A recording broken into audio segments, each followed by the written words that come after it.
इसको जीत मानते हैं? सुप्रीम कोर्ट ने तो रोक लगाने से मना कर दिया, अब क्या करेंगे आप? जो देश का पेट पाल रहा ट्रैक्टर दिल्ली क्यों नहीं जा सकता? ये सरकार को समझनी चाहिए बात। इस देश में देश किसानों का, दिल्ली किसानों की, किसान दिल्ली का, दिल्ली क्यों नहीं जाएगा? अंग्रेजों ने भी ऐसी करा था, कुछ दलाल तोड़े थे, कुछ जयचंद पैदा करे थे, किसी को कुछ भगाने की कोशिश करी थी, मगर भागना पड़ा था।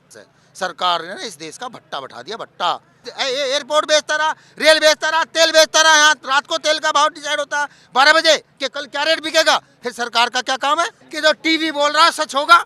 रात को आते ही मोदी ने कर दिया, बम फाड़ दिया, मोदी ने खंभा उखाड़ दिया, भाजपा की जीत, ये सब सुनता रहा, उसका हैंग हो गया। अरे ये सब इनकी कंपनी है, इनकी एजेंसी है, नहीं डरेगा।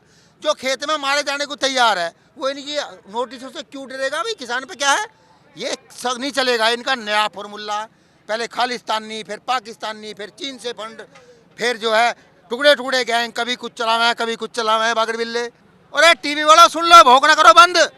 हम तो खुशी का त्योहार है, मनाना चाहते हैं, हम भी शामिल होना चाहते हैं, देश हमारा है। ये जो टीवी वाले भोंकते हैं, 2 महीने हो गए मैं सुनते सुनते कि किसान अड़ा जिद पर, किसान अड़ा जिद पर। अरे चोर हम अड़े के वो अड़ा। इन्हें शर्म नहीं आ रही? कब तक इस सरकार की चमचागिरी करोगे कि तुम देश से गद्दारी क्यों कर रहे थे चंद पैसों के लिए? जो पहले खाए है उगा के मंदिर तो बनाना वे कौन है? पहले वे तो लगा लो। अरे मंदिर के नाम पे भी रुपए चाहिए ना। ये भुक्के हैं, भिखारी हैं। पहले जो उगाए थे वे कहाँ खर्च हो गए? पहला खा गए लुटेरो, नया चंदा मांगने आयो। ये न कहीं भीख भीख न मांगी, ये गया था बंगाल। ये सिक्का जादू, ये जादूगर, इसने जादू दिखा के वोट ले ली हमसे। अरे चोर हूँ तो हिसाब दे, तू पढ़ा कहाँ लिखा कहाँ, तेरी टीसी कदी क्या? मैं पढ़ा नहीं कदी क्या टीसी दिखावा है? ये नकली बात है, समझ गया। जहाँ ये यूट्यूब का धन्यवाद है, यूट्यूब पे आके फंसाए हो। अरे उसकी फीस नहीं दोगे तो आदमी उल्टा बोल ले गई, काम करा लोगे पैसे नहीं दोगे। उसके इस महीने के पैसे रह रहे होंगे दल्ले के, वो दलाल है इनका। इसे जूतों से नहीं, इसे मारेगी झाड़ू से। ये फौजी, ये आर्मी का जवान शहीद पे जश्न मनाएगा, ये टीआरपी लेगा। थूकता भारत, दलाल है, कद बेच दे, किसको बेच दे, कहाँ बेच दे, कुछ नहीं पता।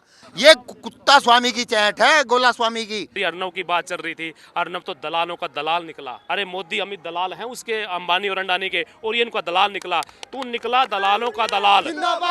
काला तेल झाड़ू ले रहे महिलाएं के आ नारी भाजपा स्वागत करेंगे। हिंदू राष्ट्र तो केवल बेवकूफ बनाने के लिए है, जो राजपूतों को और ब्राह्मणों को। अरे 28 मुकदमे थे तो का महात्मा के लगे। अब इसने सत्ता में आके अपने गुंडे ने मुकदमे माफ करा लिए तो का साहूकार बन गया। जैसे ये भगवा चोला पहन के अपनी गुंडई छुपाए फिर रहे हैं ना, जो अपराधी बलात्कारी अपने आप को भगवाधारी सन्यासी कहे हुए हैं। अब देश जान गया है जो भगवाधारी गुंडे हैं। हमें न बनना हिंदू बिंदु, हमें हिंदुस्तानी हिंदुस्तानी। अब हमारे मंदिरों पे जो हमारे पूर्वजों का खजाना है ना, जो मंदिरों का, उस पे लूट होने वाली है। अगर आज हिंदू नहीं जाएगा ना तो आने वाले कल में जो मंदिर भी लूट जाएंगे। टीवी वाले कुत्ते भौंक रहे थे, किसानों का बड़ा तोहफा, मोदी जी का बड़ा तोहफा। हम भी सब देखे, भाग टीवी देखा जा क्या हुआ। वहाँ तोहफे में क्या था कि 60 लाख कुंटल का आयात खोल दिया चीनी का। मैं क्या लगा रहा, मूर्ख गधे, ये तो लाला की चिन्नी है, किसान का तो गांडा है। और टीवी इसके जो वे हैं एजेंट दलाल टीवी, वे भोंक रहे थे किसानों को बड़ा तोहफा, सीधा पैसा। समृद्ध पात्रा कौन भांडे हो? तो उसमें तो एक बात का भी जवाब ना हमारी। समृद्ध पात्रा एंकर होना चाहिए, सोशल मीडिया का आदमी। पूरे जो बीजेपी वाले आके बैठ जाएं, अगर नंगा करके नहीं जाएं, इन्हें जे नहीं लगेगा कि हम कुछ कपड़े पहने हैं। है तो 6 साल से पीएम बना बैठा है, जो अपने आप को हिंदुत्व का नेता कहता है। देश डुबा दिया इसने। तो पूछता है भारत करता है ना यार अर्नब, उसकी चैट ने जे भी खोल दिया। न्यायपालिका बिकी हुई है। अभी तक तो आलोचना के नाम पे बेचारे प्रशांत भूषण से 1 रुपए का जुर्माना ले लिया। धिक्कार हो ऐसे कोर्ट पे। और ये संदीप पात्रा तुम्हारा 2 कौड़ी का आदमी दलाल, साला दल्ला, कहता है मोदी देश का बाप है। औकात बता दिया देश के बच्चों ने। पता क्या कह रहे बच्चे? आलू अभी कच्चा है, मोदी बच्चा है।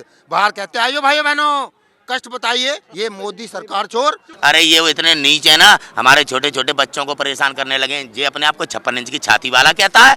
आज देश को पप्पू बना दिया इन बीजेपी वालों ने। हमारी रेलवे बिक गई, एयरपोर्ट बिक गए हैं, क्या नहीं बिगाड़ दिया देश का इन्होंने। पप्पू हम बन गए, वो पप्पू नहीं है। उसने हर बात देश को सच्चाई बताई। वो राजीव गांधी जी के लड़के हैं जिन्होंने देश के लिए बलिदान दिया है, इन जैसे नहीं है। नीरव नीरा ले गया, मल्य माल ले गया, सोता रहा चौकीदार, ना दिया ध्यान है। हमने पूछा, वो बोला भाइयों बहनों यही स्वच्छ भारत अभियान है, यही स्वच्छ भारत अभियान है। यही रजत शर्मा जो दलाली करता है, यही अर्नब गोस्वामी अब कहाँ भाग रहा है। चरित्र आज पूरा देश समझ गया शंभू भाई। वो बोलना कुछ जा लिख के खुद दे दे उससे, जब तक वो बोल दे, जब तक ये ताली बजा दे, उसका चूतिया बना दिया शरीफ लौंडे का। उसे उसका स्टाफ खरीद रखा स्टाफ। अरे राहुल गांधी सब में जूत मार के बाहर निकाल।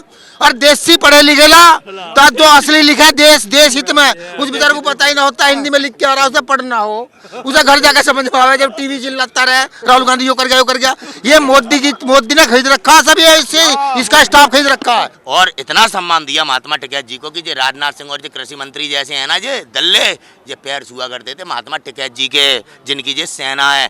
और आज जब महात्मा टिकैत जी के लड़के यहाँ बैठे हुए हैं तो यही दल्ले जो बाबा टिकैत के पैर छूते थे, आज ये दल्ले हमें कह रहे हैं अफगानिस्तानी और क्या आतंकवादी खालिस्तानी हमारे घर पे NIA के सम्मान भेज रहे हैं। तो आदमी आप अपना ही तो सोचता है और किसका सोचता है। आया नहीं, मैं इंतजार कर रहा, नोटिस कम से कम आ जा, मेरा कर्जा ही दे दे। सरकार को थोड़ा परेशान करेंगे, उसी से तो काम लेना है। और फिर कहेंगे कि देखो हमने तो किसान की बात मान ली है, बिल भी वापसी लेगी।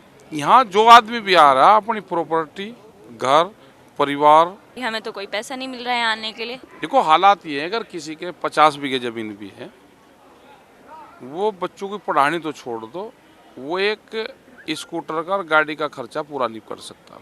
हाँ सुना उसने कुछ TRP के लिए कुछ रिश्वत दी गई है किसी को? नहीं, किसानों की भी तो है ना। अगर किसानों के खिलाफ कुछ वो बोल लगा, उसके चैनल में जाऊंगा जरूर मैं एक दिन, वहीं रूबरू होना मुझे। वो दिखता तो है नहीं, बिना दिखू क्या डंट है। नहीं धमका कहाँ, उसे प्यार से भूंज रहा हूँ, वो है कहाँ। पार्लियामेंट से तो बड़ा नहीं है इन्हें का दफ्तर।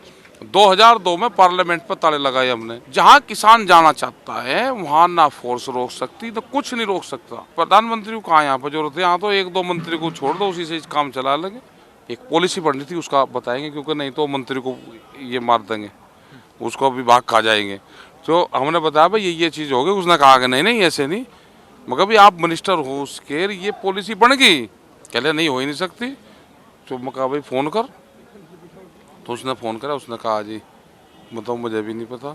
और मेरे विभाग में उसने फिर कहा जी हम तो पार्लियामेंट में क्लास में जा जोड़ा टांग के, हमारे हाथ में कुछ नहीं, कोई और दूसरे कर रहे वो तो नहीं कर रहा। अरे क्यों मरवाओ उसको, गरीब आदमी। नहीं देखो राहुल गांधी का जो वो आया था भूमि अधिग्रहण बिल, उसमें बड़ा रोल रहा था उसका, बहुत बेहतरीन बिल बना। इनकी सरकार आती 3 बार बिल हाउस में भेजा। जो बड़े व्यापारी हैं उनके वो हैं, ये तो छोटे जो जितने व्यापारी हैं, जो दुकानदार हैं, ये भी इसमें ख़त्म होंगे सब। इसमें कंज्यूमर ख़त्म होगा, इसमें व्यापारी ख़त्म होगा, इसमें 4.5 करोड़ लोग वे हैं जो साप्ताहिक बाजार लगाते हैं, वे ख़त्म होंगे, सब जाएंगे सब। मैं तो पहले भी ताले लगाए थे संसद भवन पर। ट्रैक्टर JCB एक ही तो हो, उस पर लिफ्ट लगवा दो, JCB बनेगी। लेकिन ये ध्यान से सुन लेना, अगर पुलिस प्रशासन जिस सड़क को जाम करेगा, जो खुली हुई सड़क है, तो फिर वो जाम रहेगी, फिर वो खुलेगी नहीं। वहाँ पे पुलिस लग रही, यहाँ पे लग रहा और लग रहे, सब लोग लगेंगे। किसान को क्या तय करना, यही इशू है। MSP को प्रमुखता से रखो, 3 बिल वापसी हो, स्वामीनाथन वाली कमेटी, इसमें खरीद रहा व्यापारी, मुझे कितने का बेच रहा तो उसको भी फायदा होगा। सरकार तो चलवा रही इसको आंदोलन को। हमारे देश की सरकार, हमारे देश ने किसी देश पर हमला करना है, एयर स्ट्राइक करनी है, यह जानकारी सिर्फ हमारे देश के रक्षा मंत्री को, गृह मंत्री को, प्रधानमंत्री को, वायुसेना प्रमुख को, NSA प्रमुख के अलावा छठे किसी व्यक्ति को नहीं हो सकती है। अर्नब गोस्वामी की चैट में यह पता लगा कि 26 फरवरी का एयर स्ट्राइक पहले से ही उसको पता था। हमारे देश में 14 फरवरी को पुलवामा में आतंकी हमला होगा, यह जानकारी उसको पहले से ही थी। और अर्नब गोस्वामी जैसे गोदियर मोदी मीडिया पहले बोलता गुमराह किए गए, फिर कहता ये माओवादी है, फिर कहता है पाकिस्तानी है, चीनी परस्त है, और अब कहता खालिस्तानी है। हमारे देश में देशद्रोह का मामला है कि एयर स्ट्राइक की जानकारी साधारण से अर्नब गोस्वामी तक किसने पहुंचाई? या तो प्रधानमंत्री नरेंद्र मोदी ने पहुंचाई है, या तब के रक्षा मंत्री निर्मला सीतारमण ने पहुंचाई है, या तब के गृह मंत्री रहे राजनाथ सिंह ने जानकारी पहुंचाई है, या BS धनोला जो वायुसेना प्रमुख थे उन्होंने पहुंचाई, या NSA की अगुवाई करने वाले अजीत डोभाल ने पहुंचाई है। क्यों नहीं हमारे देश में देशद्रोह का मुकदमा दर्ज होना चाहिए? तब उन 5 लोगों पर देश के प्रधानमंत्री, देश के गृह मंत्री, रक्षा मंत्री, वायुसेना प्रमुख और NSA प्रमुख को हमारे देश में देशद्रोह का मुकदमा दर्ज होकर के निष्पक्ष जांच होनी चाहिए। जो हमको बोलता था हम खालिस्तानी हैं, हम बोलते हैं हम खाद्यान्न से लेकर खेत खलियान बचाएंगे, जब हम खेत खलियान की बात करते हैं तो कहते हैं हम पाकिस्तान बोल रहे हैं। किसी भी किसान ने खालिस्तान की मांग नहीं की है, लेकिन जो हमारे को खालिस्तानी और पाकिस्तानी बता रहे थे, आज हम अर्नब गोस्वामी जो नरेंद्र मोदी का खास आदमी है, उसकी पोल खोल हो चुकी है। ये देशद्रोही है। दूसरा देशद्रोह का पन 15 जून को हमारे जवानों की हत्या होती है और 17 जून तक प्रधानमंत्री मौन रहते हैं और 17 जून को चीन के बैंक से 75 करोड़ रुपए का अमेरिकी डॉलर लोन लेते हैं और 19 जून को बोलते हैं हमारे देश में कोई नहीं घुसा है। 15 जून को जवानों की हत्या होती है तो नरेंद्र मोदी चीन की कंपनी को 1124 करोड़ का जो टनल बनाने का ठेका है दिल्ली से और मेरठ की तरफ जो मेट्रो रेल जानी है उस टनल का बनाने का ठेका रद्द करता है और 3 जनवरी को 57 किसानों की शहादत हो जाती है। वो ठेका चीन की कंपनी को देता है। तो देश के साथ गद्दारी, चीन के साथ वफादारी। और चीनी कौन है? चीन का दलाल कौन है? वही लोग चीन के दलाल हैं जिन्होंने पहले झूला झुलवाया, दुश्मन देश से अपने जवानों को निहत्था मरवाया, दुश्मन देश को 1124 करोड़ का ठेका दिलवाया और अपने किसानों की हत्या करवाई। इससे बड़े देशद्रोही कोई हो सकते हैं? मत डरो, सब लोया की तरह मारे नहीं जाओगे। और अगर तुमने बलात्कार नहीं किया तो जस्टिस गोगोई की तरह बलात्कार के मामले फंसाए नहीं जाओगे। मैं दावे से कह रहा हूं पूरा देश आपके साथ खड़ा हो जाएगा। एक बार इन देशद्रोहियों के खिलाफ मुकदमा दर्ज करके और जांच कराइए। देशद्रोही मोदी ने किया कि देशद्रोह राजनाथ सिंह ने किया, सीतारमण ने किया, बीएस धनोला ने किया या अजीत डोभाल ने किया। मैं अजीत डोभाल के विषय में बोलना चाहता हूं।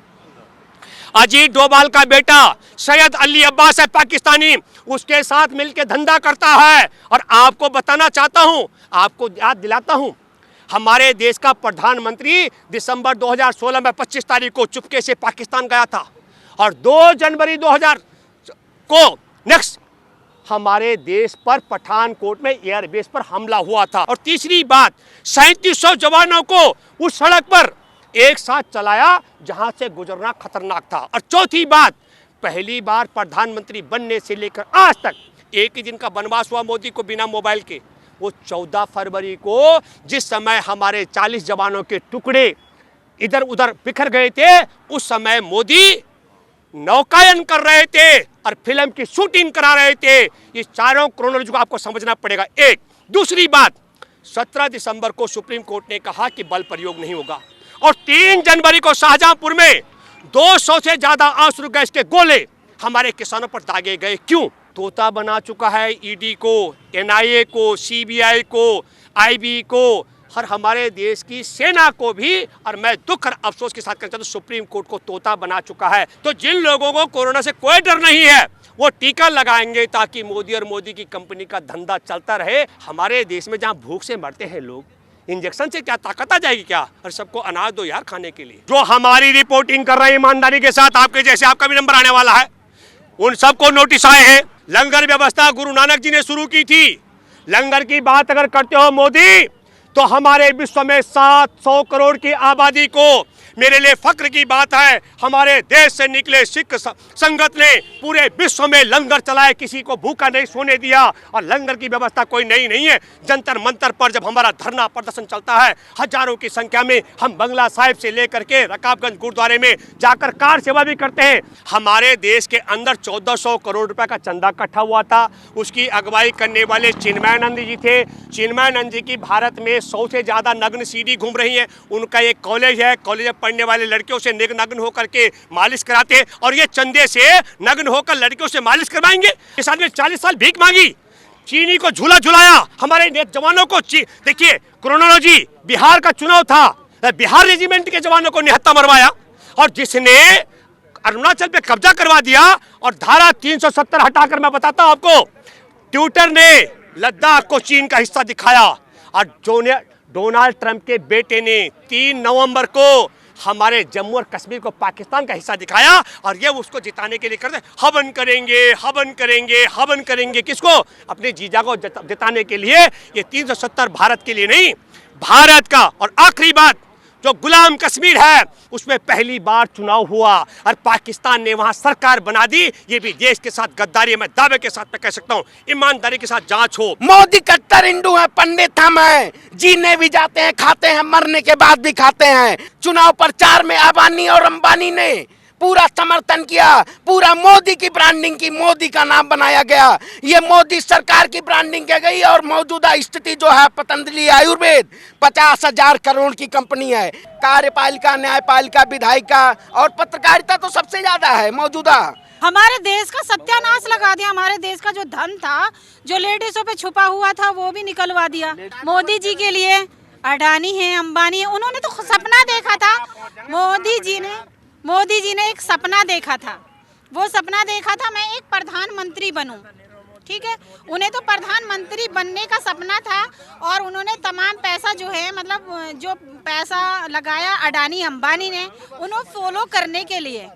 आप खुश नहीं है पीएम? बिल्कुल भी नहीं है। अगर पीएम साहब, तो ये है किसान आंदोलन में आए लोगों की राय। आप इनसे सहमत हैं या असहमत हैं? अपनी प्रतिक्रिया जरूर दीजिए। नेशनल दस्तक की आपसे गुजारिश है कि अगर इसको बचाना चाहते हैं तो नेशनल दस्तक को सब्सक्राइब करने के लिए रेड कलर के सब्सक्राइब बटन को दबाएं, फिर बेल आइकन की घंटी दबाएं। नेशनल दस्तक को बचाने के लिए बहुत जरूरी है कि हर खबर को शेयर करें, लाइक करें, कमेंट जरूर करें।